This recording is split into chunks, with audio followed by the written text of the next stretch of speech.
ఇక వివరాల్లోకి వెళ్తే జిల్లాలో దేవాదాయ భూముల పరిరక్షణకు జిల్లా యంత్రాంగం చర్యలు చేపట్టింది. జిల్లా కలెక్టర్ అధ్యక్షతన వివిధ శాఖల అధికారులతో భూ పరిరక్షణ కమిటీ ఏర్పడింది. ఈ నేపథ్యంలో బుధవారం స్థానిక కలెక్టరేట్లో జిల్లా కలెక్టర్ కె వెట్రిసెల్వి అధ్యక్షతన సమావేశం జరిగింది. ఈ సమావేశంలో అన్యాక్రాంతమైన భూములను స్వాధీనం చేసుకోవడం, ఉన్న భూముల పరిరక్షణ, లీజుదారుల నుండి లీజు మొత్తాలను వసూలు చేయడం తదితర అంశాలపై దృష్టి సారించాలని నిర్ణయించారు. జిల్లాలో 25 మండలాల్లో దేవాదాయ శాఖకు సంబంధించిన భూములను మండలాల వారీగా సమగ్ర నివేదికను తయారు చేసి శుక్రవారం నాటికల్లా వివరాలు సమర్పించాలని కలెక్టర్ దేవాదాయ శాఖ అధికారులను ఆదేశించారు.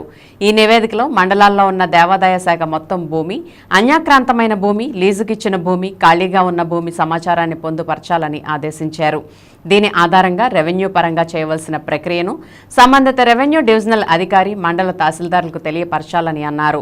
రాష్ట్ర ప్రభుత్వం దేవాదాయ భూముల పరిరక్షణకు సూచించిన మార్గదర్శకాలను సంబంధిత శాఖ అధికారులు అధ్యయనం చేసి దేవాదాయ భూముల పరిరక్షణకు సమిష్టిగా కృషి చేయాలని చెప్పారు.